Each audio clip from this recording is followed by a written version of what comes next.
Good evening, good evening. Hello, hello, hello, everyone, and welcome to another edition of the Beauty in Us Radio right here on Awesome God Radio. It's Tuesday, August 2nd, 2022. I'm so glad you all have the opportunity to join me for another fabulous show. I've been on a little bit of a hiatus for the past few weeks. I wanted to give myself a mental health break from doing my show and from doing my broadcast. So I took a few weeks off. I've been busy with my internship at the MedStar Good Samaritan Hospital under the house call program, as you all may know. So that's winding down. We've now entered August, and I've spent the majority of my summer just learning a lot from the experience as a summer intern as I prepare for my graduate program and as I prepare to pursue my master's soon. Once the fall ends, I am definitely preparing for that transition, and so many amazing things have been happening. So for the month of August, I have a few events that I'll be attending, but I just wanted to let you all know that I just took a few weeks off because I think that everybody needs a mental health break from everything that they do. They invest their time, their money, and even their energy into. So I do appreciate you all for understanding that. So I've been just posting reruns of some of my previous shows and broadcasts that I've done recently. So I hope you guys had a chance to go back and really look and listen to that. But as I was saying, I have a few events that are coming up for the month of August. So next week on August 10th, I will be attending the second annual networking event that is going to be facilitated by Civic Works, which is the organization that I am participating in the internship under. So they have a summer experience in aging closing ceremony that's taking place at the Clifton Mansion on 2701 St. Lo Drive from 5 to 7 p.m. next week on August 10th, 2022. And that's a ceremony that I'll be attending with some of the other interns that participated in the program throughout the course of the summer, getting experience and knowledge in the field of aging. So as I prepare for my master's program, as I prepare to start my master's program, I wanted to have this experience under this program to learn more about gerontology. In other words, the aging population. So I've been able to learn a lot about that. And I've been able to network up with a lot of people at MedStar Health and under the House Call program. And I've been able to really expand my knowledge during time under the program in the healthcare industry. So I'm very thankful and blessed to have had that experience. So that's coming to a close. The last day is on the 16th of this month, but the ceremony is taking place on the 10th of August next week on Wednesday at the St. Lo Drive, 2701 St. Lo Drive at the Clifton Mansion of Civic Works. So I'm excited to attend that and meet with so many amazing people who work in the field of aging. So I'm thankful for that. I'm also going to be attending the Newsom Gospel Music Awards, the 27th, excuse me, annual Newsom Gospel Music Awards on Saturday, August 20th from 7 to 10 p.m. at Martin's West in Gwinnett, Maryland. So I'm very excited about that. I have another book that's up for nomination. So I received the nomination for Male Author of the Year for my third installment of my book series, The Beauty in Us, Our Souls in Armor, which was released on my dad's birthday, May 2nd last year. So I'm very thankful about that. I'll have an opportunity to meet more amazing people in the gospel music industry and who are in the field of entertainment in general. This is my third year coming to the show. In 2020, it didn't take place because of the COVID-19 pandemic, but this is my third time attending the show, and each experience has been great. So again, that's going to be held on August 20th, on Saturday, August 20th, from 7 to 10 p.m. at Martin's West. And I'm very excited about that. I thank Dr. Fred Newsom for everything that he's done and for supporting me in the work that I do. And I support him and all of the other people in his network in the same regard. Everyone who supports my work and who understand my vision and my dream. We support each other. This community of people supports each other. And it's one of the biggest shows in Baltimore, one of the most popular shows in the city of Baltimore. So I'm very thankful for that. And I will also be attending, there's also an event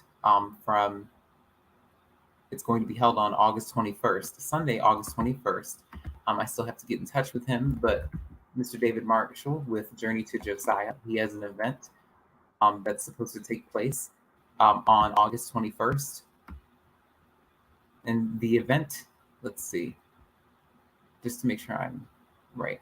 Okay, so the event, it's called the Back to School Family Fun and Fitness with Journey to Josiah. So I'm going to get in touch with him about that. I would like to participate in that too.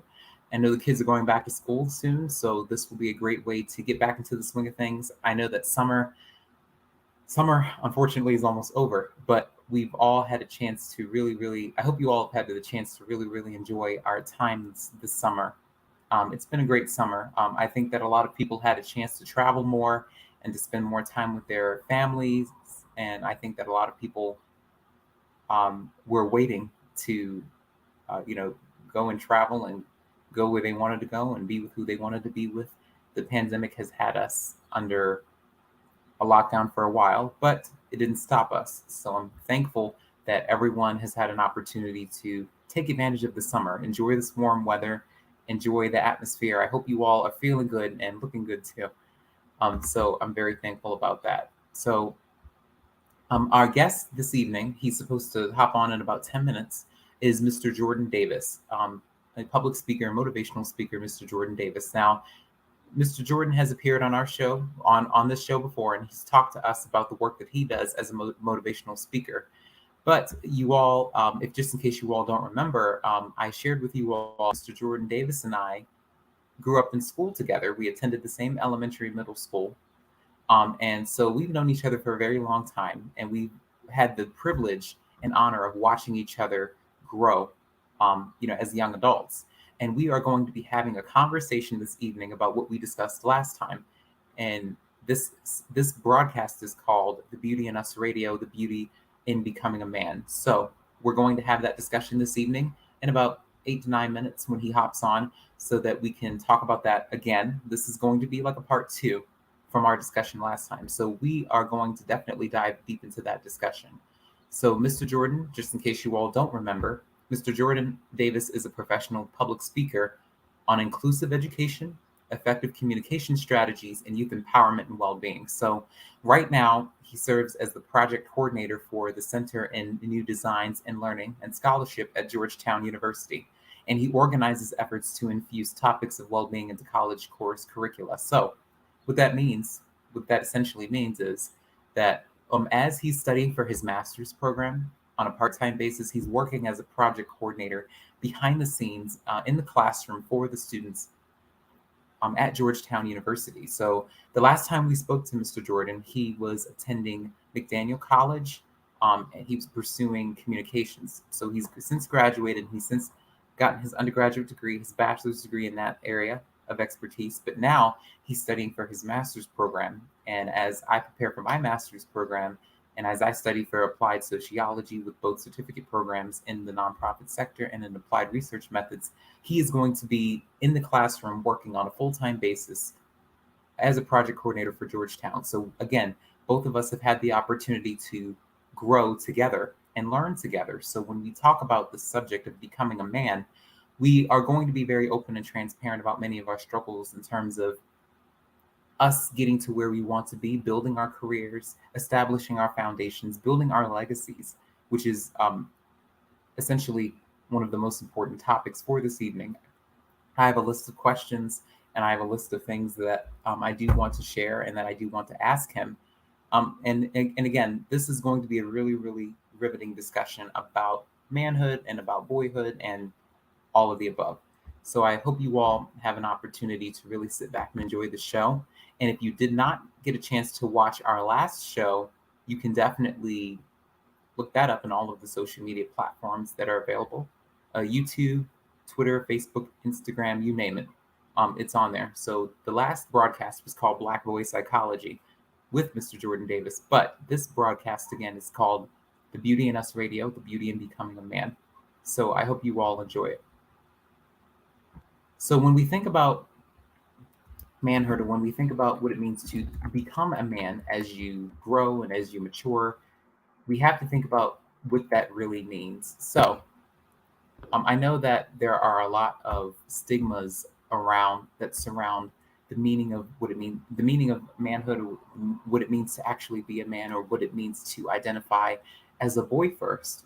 I think that oftentimes, um, when we are going through different phases of our lives, and by we, I mean little boys growing into young men, sometimes it can be very challenging to jump through all of the hurdles and hoops that are in our way, and that we um, we sometimes have a very difficult time with our growing pains. A lot of us have insecurities that we sometimes carry with us as we grow older and as we mature. But sometimes we're not always given the strategies, the healthy coping strategies to really navigate through all of those hurdles in an effective way. So I think that when we talk about this conversation about what it means to become a man, or and what it means to actually have an experience with being a boy first and growing into a man, I think that that has many facets. So when Mr. Jordan and I, when we talk about that, I encourage you all to really think, even ladies, I encourage you all to think about the men in your lives, your dads, your brothers, your godfathers, your uncles, um, your cousins, male cousins. I want you all to really think about your relationships with them. I think that sometimes we have a very hard time, and by we again, I mean young men. As boys, we have a very hard time really getting in touch with who we are and um, what we're representing. I always say, and I've said it on my show before, that I think that growing into a man and going from boyhood to manhood is all about, that transition is all about what you value. It's about your foundation. It's about the legacy that you are trying to establish, not just for yourself, but also for your family. I think that it's important to stand on purpose. I think that it's important to stand on faith. And I think it's important to demonstrate that perseverance and that resilience. I also think that it's important for every man to understand what his strengths and what his are, because we all have them. We all have strengths. We all have weaknesses. But I think that again, that makes up who we are. And I think that if you are in a position to cope with all of the obstacles that are in your way, if you're able to demonstrate that resilience and that perseverance, and if you're able to move forward in a healthy manner, if you're able to establish healthy relationships with people, if you're able to establish boundaries with people to let them know what is and is not acceptable in your space and on your path, I think that you're on the right track. So I think that it's important for us to understand that, because what I've learned so far as a young adult and as a young man is that it's important for me to not only stay the course and not only focus on my dream, my standards, my expectations, but it's also important for me to establish boundaries. It's also important for me to have healthy relationships, but again, establish boundaries, and to, again, have healthy strategies so that I can cope with all of the obstacles that are in my way. Um, as I shared with you all before, self esteem is something that every man struggles with, whether they're willing to accept that or not. And self love, self esteem, self image, that's what I like to talk about from a male's point of view. And to be quite honest, from um, not only a man's point of view, but for young men and boys who look like me, I think that's very, very important for us to be comfortable with who we are, and to be confident about our abilities and about um, what we stand for, what we stand on, as men and as boys growing into men. So I think, and again, it's all about that foundation, taking the strengths and the weaknesses that you have, that make up who you are, and representing that in the best way possible, not just for you, but for your family. So I think that again, that's very important. Um, I've I- I've had a conversation with a couple of my peers recently about some of the struggles that I've been able to overcome, some of the problems, some of the personal demons that I've been able to overcome. Um, and I talked to them about some of my insecurities that I still have and that I still struggle with. But since he's here, I'm going to introduce you all to Mr. Jordan Davis. Mr. Jordan, thanks again for appearing on my show, agreeing to appear for the second time. I know that it's been a while since we've talked, but I know a lot has changed But we've still been following each other, and we've still been growing, and we've still been on this journey of self-development, and we are still staying the course. So thanks again for agreeing to appear on my show to talk about a very important topic. So we talked about this last time, so I consider this to be kind of like a part two.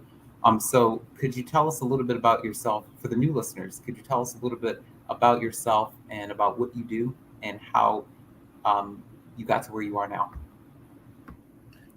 Absolutely, Nelson. First and foremost, thank you for having me on your show. It's a pleasure to be here. This is a familiar space, and it feels really good to be in a space that I've already been in previously. And I talk about a topic that's so important. And fortunately, I've been able to, kind of contribute to the destigmatizing of mental health and things like that that kind of contribute to the dismantling of toxic masculinity, which we'll talk to in just a bit. But yeah, a lot has changed for me since the last time that we've talked. And for those who aren't familiar with me, as Nelson said, my name is Jordan Davis. I was born and raised in Baltimore, Maryland. That's a huge part of my identity. I'm currently in the DMV, currently in Virginia, specifically Arlington, Virginia. So I'm about 5 minutes from the Pentagon, so kind of in the middle of things, right across the bridge from DC, and that's kind of where I call home as of right now. And I'm a son to two amazing parents. I'm in a very happy, committed relationship with my girlfriend, Lauren, for the past 3.5 years. And a lot of the work that I do now is focused within education, specifically higher education. So whether I'm going into classrooms or speaking to entire student bodies as a professional public speaker under the brand name JD Speaks, or whether I'm in my project coordinator role at Georgetown University, working in the realm of faculty development in our teaching and learning center, I feel very connected to making higher education more affordable, making it less racist, a more inclusive environment, and also making it something that's very transformative and meaningful for those who go into it, and having it be something that's not just a credential, having it not be something that students are looking at the end of it, right? Like trying to get the degree, but it's more about the experience that you go through in the process of getting that degree. So that's what I'm all about, and hopefully that's a good enough overview to kind of get us started in today's conversation. Yes, it is. Thanks again for sharing. So, what made you decide to want to be a public speaker? I know that you talked about your role as a motivational speaker, and you talked about your role as a project coordinator, and those go hand in hand with the work that you do and with who you're trying to inspire and who's who's who follows your work. I know that you have a pretty good following. You have a lot of your following consists of a lot of young people, a lot of young adults. So I think that's fantastic. So how do you merge the role as a project coordinator and as a public speaker, and what led you to wanting to do this? As a profession, as an occupation. It's a great question, Nelson. So my public speaking journey is short, but it's a long story of kind of how I got to where I am. So I'll try to make a long story short, try to make it concise for you and the audience. So in high school, I was actually a competitive public speaker. I didn't get that opportunity until one of my business teachers in high school. I was taking business classes, taking economics classes, kind of business marketing, things of that nature. They had that at my public high school that I attended, and people kind of recognized that I was a good presenter, a speaker, and they also knew that I was growing even more and more passionate about issues within education. Is just kind of something that I focused my research projects on in high school and things of that nature. So I was presented with the opportunity to present at a business conference where I competed against others who competed in business themed events. And I did really well in that competition. I went to the national competition and had a lot of public speaking exposure there. And when I got to McDaniel College, which is my alma mater, just graduated from McDaniel in 2021, that is really the place where I perfected my message, or really tried to develop my message. So I knew that I had the speaking skills from a communication standpoint, but what was the substance behind the words that I was speaking at the time? And I felt as though my experience as a student was very telling in that. So In high school, I was a C and D student. I was able to transform into an A and B student by the time I graduated. And then all throughout McDaniel College, I was a Dean's List student every single semester, Dean's List. And, that experience and really delving deeper into my education, fully investing in it and doing everything you could possibly imagine, like studying abroad and being a resident assistant, being a student leader, being a summer orientation leader, just a variety of different experiences that kind of opened me up to what college students go through. I wanted to speak about that. I wanted to speak to high school students about that to kind of prepare them for what college was like. I wanted to speak to college students, younger college students. When I was a junior, senior at McDaniel, I would speak to our group of first year students and kind of lay out what this experience could be like for them and to let them know that they had control over their experience. So, I kind of had that going for me, and it turned into a professional thing around my junior year at McDaniel, where I started to kind of speak outside of the traditional classroom. I was speaking at education conferences. I was speaking at education technology companies. I was fortunate enough to deliver a TEDx talk about students finding purpose in their education, students being inspired by what they go through in their education. And that has kind of led me to a career in higher education. Like I said, my college experience was very transformative for me, and I felt like that's where I needed to be. Decided to pursue a master's degree at Georgetown University in learning, design, and technology, which is a program that I'm currently in part-time, but I'm fortunate enough to work for Georgetown University in a full-time role as well. So it's nice to have the overlap of working full-time at a university, but then also going to school part-time, and I'm going to school in the thing that I'm working on every single day, right? So I kind of get to try out and prototype and design and create and be able to see the work that's being developed in my courses take shape and really affect the experiences of Georgetown University students. And I could talk a little bit about that just briefly.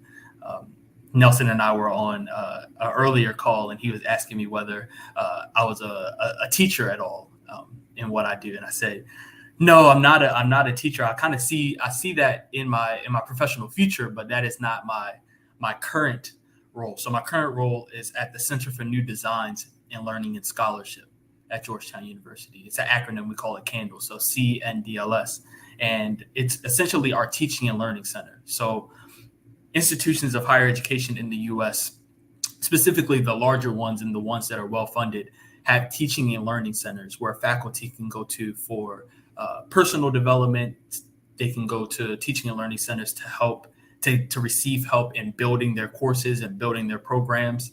And so I work directly with faculty members and professors at Georgetown University to improve their courses by making them inclusive for students, by making them accessible to students, and also to integrate topics of well-being into undergraduate courses, to integrate topics of racial and social justice into those courses. And then a very small part of my work is getting more Black and Brown students onto Georgetown's campus. And I've talked to people who believe that, or who have assumed that Georgetown University is a historically Black college because it's so close to Howard University, which is probably about 7-8 miles away in Washington, D.C. But it's actually the opposite. It's one of the most selective universities in the country, only accepting about 17% of its applicants. And most of those who enroll full time at Georgetown University are predominantly white and Asian. And a lot of them are also wealthy, right? It's very expensive to go to Georgetown. So really just trying to build programming resources, both financially and academic, so that more Black and Brown students, specifically from the DMV, can have an opportunity to enroll at Georgetown and kind of change the culture there, and then also graduate and earn their degree from there. So. Yes, and that's fantastic work that you do. And I like the fact that you're trying to broaden your influence by getting a master's in the work that you do. I think it's very important. All of the work that you do is very important. I think that I honestly think that elementary school students, middle school students need more project coordinators, people like yourself, in the classroom on a day-to-day basis, helping them out with their learning, being in that environment with them. I think that role needs to be expanded. I don't think that it just applies to high school students or college students. I think that the elementary school students and middle schools need it just as much. So we're going to shift gears a little bit and talk a little bit about, the family structures and about, our topic for this evening. So in terms of what it looks like to become a young adult, become a young man, and to really go throughout this journey, I know that, like everything, there are bumps in the road, there are obstacles, but I think that it's very important for people, for everyone to have people in their corner, especially to be their shoulder to cry on when they feel like falling, or when it gets to be overwhelming at times, or if we are in a very stressful place where we don't know how to move forward. I think that it's important for us to have great relationships with our friends and with our family. So my next couple of questions are much more family oriented, and it's more of a self-reflection. So why is it important for dads in particular and sons to establish a great relationship? And how do you interpret the distinction between boyhood and manhood? Because before you can pursue your professional career and before you are even in a position to understand what your place is in the world, you have to make that healthy transition, and you have to be mature enough to make those types of decisions. So why do you think those relationships are important between fathers and sons? And how do you interpret the distinction between boyhood and manhood before you even, before anyone is in the position to identify what they want to do for the rest of their lives? You have to be mature enough to make that decision and make wise choices. So what does that look like to you? Yeah, thank you for such brilliant questions. So I'll start by saying that I'm certainly not an expert in this matter, right? Nelson is much more of an expert on this topic than I am, but I'm somebody that has talked on it before. I'm somebody who thinks about it a lot, even in my position at Georgetown, where I'm working to integrate topics of well-being and mental health and kind of the things that students bring into the classroom, as you said, Nelson, from their familial relationships and from their experiences growing up. And as they're still developing into young adults that want to contribute to the world, all of these topics are really important. But I'll start by answering your first question, which is why the father-son relationship is so important today. And from my experience, I feel as though that relationship is important today because it teaches young men how to navigate a world and a society in which toxic masculinity is very prevalent, right? In a way that a woman figure for that individual might not be able to. And I want to also say that I commend the amazing work that single mothers do, right? Nelson, you fully are kind of in that, right? Like you fully support that as someone who's very close to their mother. Single mothers do an amazing job in filling that role, but I feel like it's just as important to have a male figure in the household, and I really feel like it unfolds in two ways, really. So the father can either be transformative for the son for recognizing that toxic masculinity is prevalent in our society and kind of teaching the son to not fall into that, right? Teaching the son to go about interacting with others and go about caring for themselves in a way that is antithetical to toxic masculinity, in a way that does not center the gender binary in their everyday experiences. So that's one thing, right? The father figure in that relationship can be important and helpful in helping the son navigate an environment in which toxic masculinity is prevalent. The other thing that I've seen is the father can be detrimental in the navigation of toxic masculinity. So the father can actually be the one that is imposing and perpetuating the ideals of toxic masculinity into their son. And then the son has to go through the process of unteaching in other areas, right? So it happens both ways. And obviously the latter is much more unfortunate. But when you have a male figure in the household in which the son respects, even fears in some sense, there's a lot of learning that happens. Whereas, say, if a son grows up with a single mother, they might have an older brother or older brothers. The same level of respect and fear might not be there in the way that it is for a male figure. So that's why I feel like the father-son relationship is extremely important today, especially with all of the conflicting messages that are being consumed by young men today via social media. And I feel like when we talk about mental health and mental well-being more generally, and how that can be complicated through social media consumption, a lot of that conversation is focused on young women, and we don't talk nearly enough about how young men are negatively affected by messages, standards, and expectations that are set, perpetuated, and shared through social media. So the father is extremely important in today's time, and kind of undoing that and teaching that. Yes, absolutely. And thanks again for sharing that. And like you said, I was raised by a single mom, proud of it. And I think it's important for everyone to understand how important it is to establish, for dads and sons to establish a great relationship. And and I've told you this before, and I've shared it on my show several times, that I did not get that experience like I wanted to with my dad. But now I'm in the position to do better, and to be better. So I understand what it looks like to dismantle those myths of what it means to be a man, or what it means to present myself as a man. Because I always say, and that's also one of my questions that I still have. I think that it's important for a man to establish a foundation and leave a legacy. I say that all the time, and even on my Father's Day special that I did back in June, I talked about how important it is for fathers to leave a legacy for their children and to establish a foundation. Because I think that you cannot set any expectations for your children that you can't live up to. So I think that it's important for fathers to establish that, because again, I think that you need for your children to build upon what you've already established. But if you have no foundation, and if you have no foundation established, and if you leave no legacy, the next generation has to rebuild that, and they have to figure it out on their own. And I think that legacy and that foundation, that is incorporated by everything, not just your strengths, but also your weaknesses, because every man has strengths and weaknesses. Every man has faults, and I think that is a part of who you are.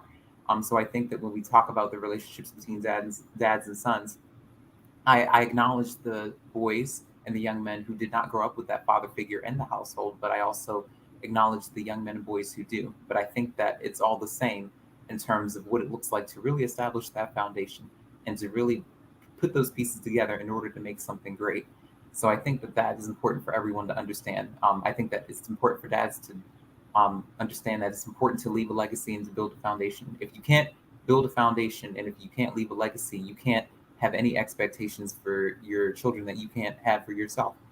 So I think that that's important. So my next question is the distinction between that transition between boyhood and manhood. For you and your personal experience, what made you when did that shift happen for you in your life, when you're like, okay, now I have to grow up, now I need to mature, now I need to do things differently? Like, when was that eureka moment for you as a young adult? Wow, thank you for that, Nelson. And I have a question that I want to ask you about the foundation building, right? So I'm gonna put a pin in that, but remind me to ask you that question that I have for you. So, as far as transitioning from boyhood to manhood, I'll say that. So I'll talk about it generally, and I'll talk about what that kind of looked like for me. So I believe that the transition from boyhood to manhood happens when you become more selfless and you're willing to learn. So those are like the two main things that I see, right? So when you are still a boy, or when you're still in your early developmental stages and becoming a young man, you're very selfish, right? So you make decisions based on what makes you feel good. You make decisions based on how you're perceived by others, right? You make decisions based on what you believe is in your best interest. And this looks like a lot of things, right? I'm talking about how you treat your friends, what you decide to put into your body, right? How you decide to treat your parents. even down to what you wear and how you present yourself outwardly, right? All of these things are connected to how this makes you feel, and you want to feel as validated as possible. You want to feel as important as possible. You want to feel as powerful as possible. And we do things irrationally in order to feel that, in order to feel those emotions, right? So that all happens when you're in your boy stage. But when you become a man, you start to look around you and you start to realize that the world does not revolve around you, right? The world is a lot bigger than you are. And for me, that eureka moment, as you touched on, came in college, right?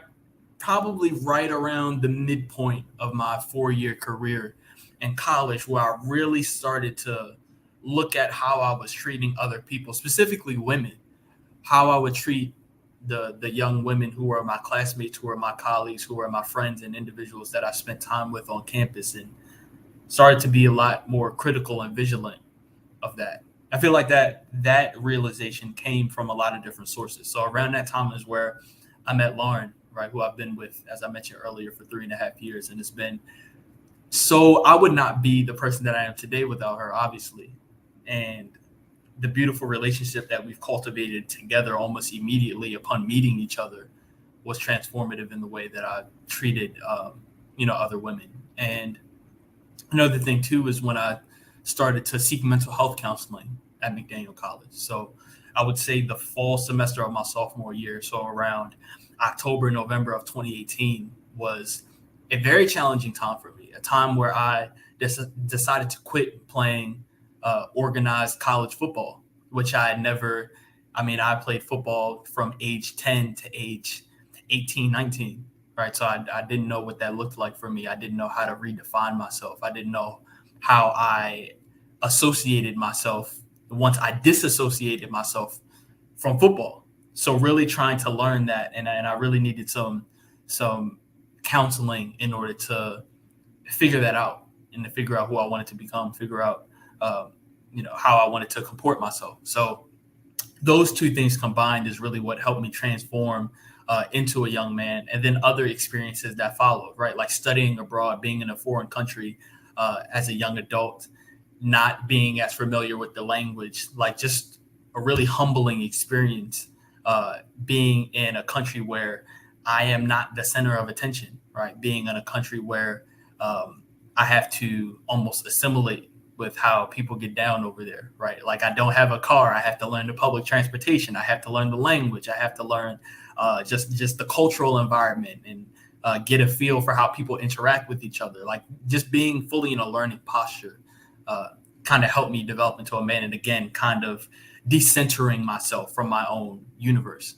And then also too, as I said, you have to be willing to learn.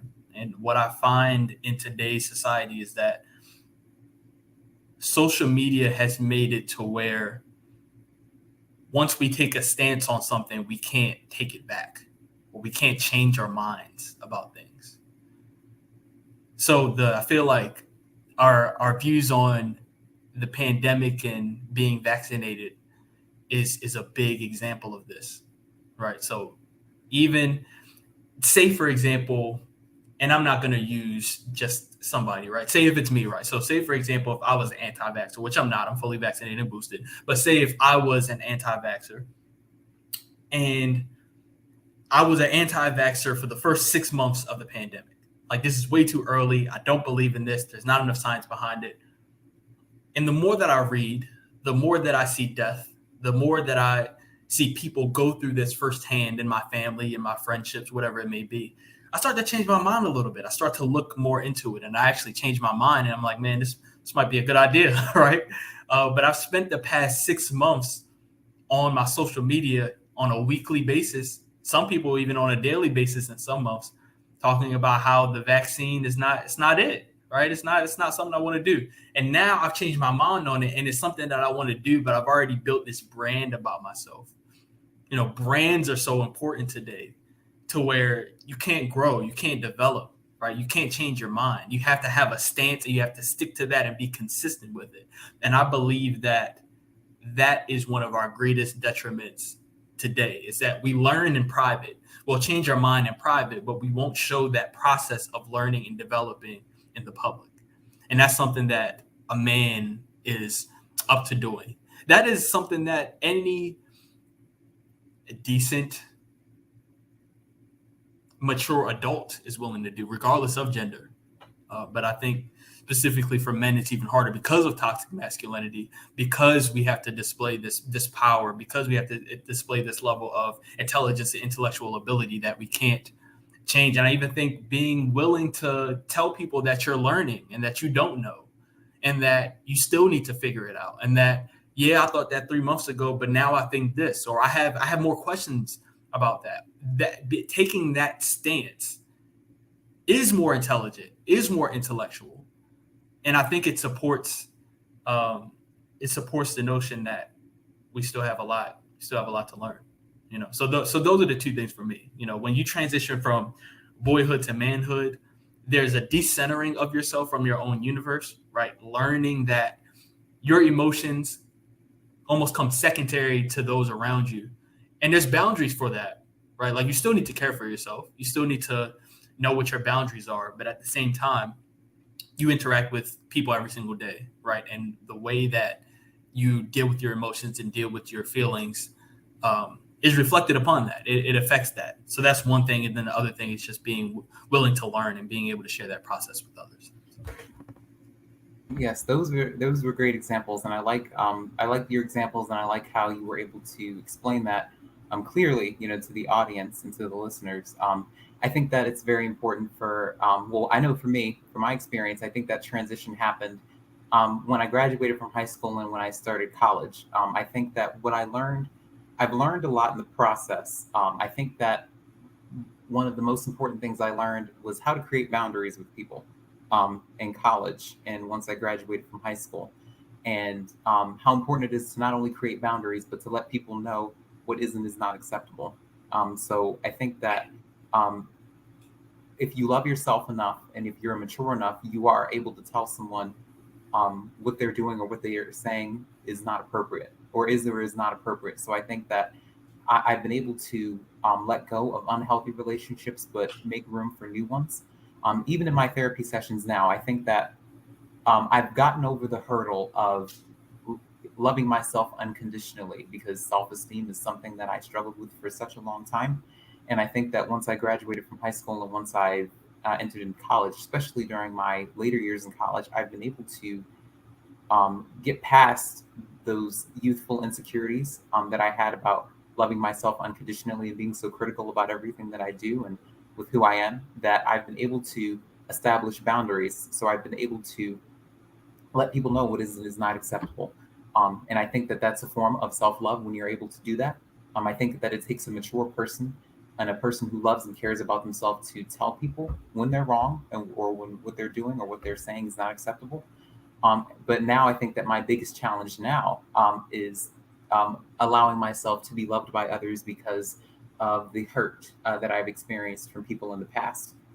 So that's what I've been able to speak about in my therapy sessions, and that's what I'm working through now. So my first challenge was loving myself unconditionally, but now my challenge is accepting love from others and just being vulnerable enough to be okay with that and to be open with whatever happens, because the fear of hurt right now is ruling me. And that's why I haven't really pursued any type of romantic relationship with anybody. I've been cordial, I know how to make friends and I know how to be cordial with others, but in terms of just allowing myself to fall in love or to be loved by someone, that's something that I struggled with because of the past hurts. So that's something that that's one of the weaknesses I have now. So, and I'm very well in touch with that. And I think that I'm mature enough and honest enough to share that and to be open and transparent about that. So that's what I've learned throughout my years of college, and even once I graduated from high school and just making this transition. I can give one example, one brief example.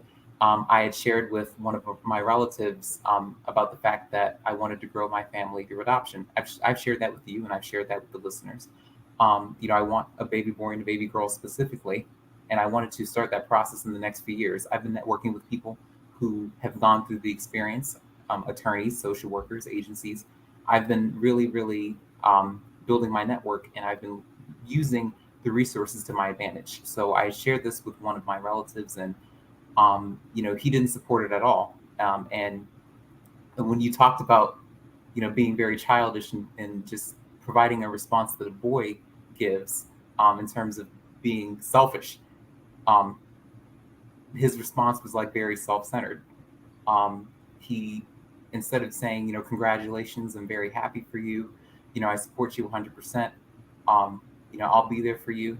Um, he gave a very childish and self-centered response and gave his opinions about what he thought, you know, and it disappointed me. I wasn't surprised, I wasn't hurt, but I was much more disappointed because I felt like he and I were closer. Um, him and I should have been. He should have been in a position to support me because we had, or at least I thought, a healthy rapport where he could be supportive of me 100%. But since he gave a very selfish and childish response, I decided to let it go, and I said, okay. I told him how I felt, um, because I'm going through with this process by myself, and he had stated that he wasn't going to be supportive of me going through this process by myself without a spouse. And I told him that, I can build a legacy and I can establish a foundation for my children and for my family without someone. If someone does not add value to my life, I'm not going to just subject myself to that just to make you happy or to make anybody else happy. This is for me, you know, and and of course, me being raised by a single mom, a lot of people automatically assume that I don't have the tools I need to be successful, to be a husband or to be a father. And and I tell people off all the time, So as soon as I hear that from someone, I'm quick to say, "Well, let me tell you about my mom. Let me tell you all the stuff she's done." So I will let you have it to the fullest. Um, if you come to me with that, that's what I said. I did that in a very tactful way, but I'm just using that as an example to just show how important it is to establish boundaries because, I don't want him to think that what he said was acceptable because he wants to support me in me pursuing my master's program. He wants to support me as I continue to write my books and do my show and everything, but he doesn't want to support this dream. He doesn't want to support this dream because it doesn't fit his mold of what it looks like as something that should be celebrated. And I told him that if you're not going to celebrate all of, all everything that happens in my life and everything that I've been blessed with, I think it's important for you to just not celebrate any of it at all. You can't pick and choose what you want to celebrate and what you want to brag about. If because if you don't because if he doesn't agree with it, it's not about whether or not you would agree with it or not. It's about you being supportive and you being unselfish enough to put your personal feelings aside and think about what's best for your family. If you say you love your family and if you say you care, then your support means everything. So that's an example of what it looks like, I feel like, to establish boundaries and what it looks like when a man provides a childish and boyish and immature, response. So that's an example I wanted to use to just bounce off of what you were saying.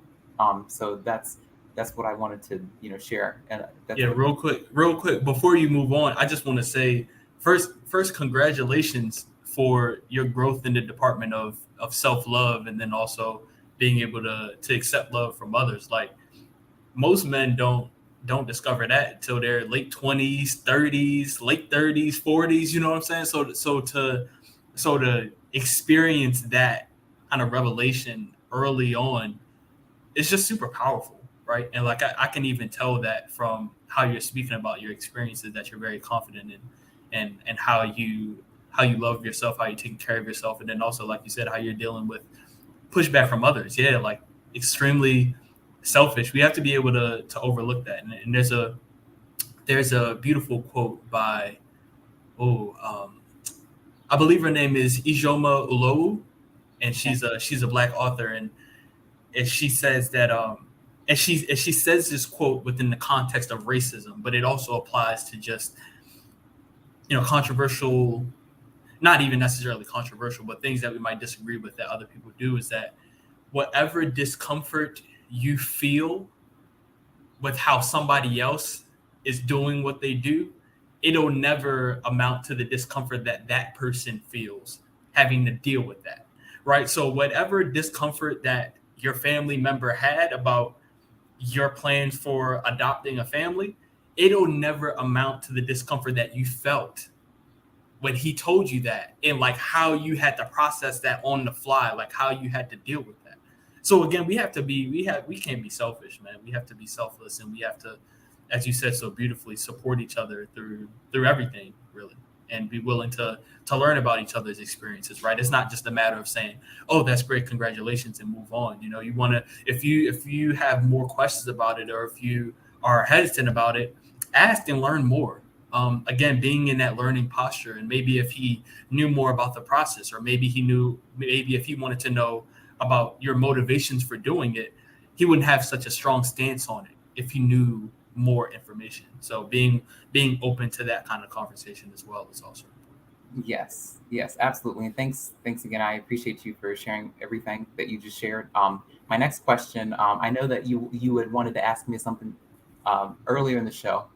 You put a pin in something. You said you wanted to ask me about something. Because we were coming up on the conversation about foundation building, Yes. and how it's important for us as young men to build foundations. What is your definition of a strong foundation? Like, where does that start at for you? You know. I think that your foundation just begins with who you are, who you are, and how you identify yourself. I think that who you are, that doesn't just include like how you identify yourself, but I think it's all about what you value. I think that everything that you value is a part of your foundation. I think that everything that you represent, everything that you stand for, what you invest your time and energy into, how you give back to others, how you support others, how you encourage and uplift others. I think that all of that is a part of your foundation. And when we talk about the type of legacy you build, I think that that's all about how you want to be remembered, how you want people to remember you. I think that that's what it looks like when you try to build a legacy, how you want to be remembered, and how do you want people to, whether or not you want people to admire you and have fantastic things to say about you and what you've done and the impact that you've made. But I think that when you talk about the foundation, I think that it's all about what you value. It's all about what your expectations are for yourself. It's all about your standards, your goals, your dreams. I think all of that is a part of your foundation, the good and the bad, your strengths and your weaknesses. I think all of that establishes your foundation. So I hope that answers your question. Yeah, that does answer my question. That's beautiful, and that's what I was hoping you would answer with, because I think a lot of times when, as young men, we're faced with this question about foundation and legacy building, the conversation is usually financial, right? Like building a foundation. Like, I feel like foundation building is much less about the businesses that you build. It's much less about the physical body that you build, right? It's much less about the wealth that you build. We have this fascination and obsession with intergenerational wealth. And there's an importance to being financially stable. There's an importance to financial literacy, but this never-ending pursuit to build capital, something that's very Western, capitalistic, and also selfish too, right? Like I heard someone on a podcast, PJ Morton. Not sure whether you're familiar with his music. He's like a Grammy Award-winning songwriter and musician, and he was talking about how his long journey of success. He's an older gentleman. 40 isn't old, but in the music industry, it can be seen as old. But he was saying that coming up as a young musician, he wanted the perception of success, but not actual success. Like, he wanted people to see him as successful, but he didn't know what success even meant for him.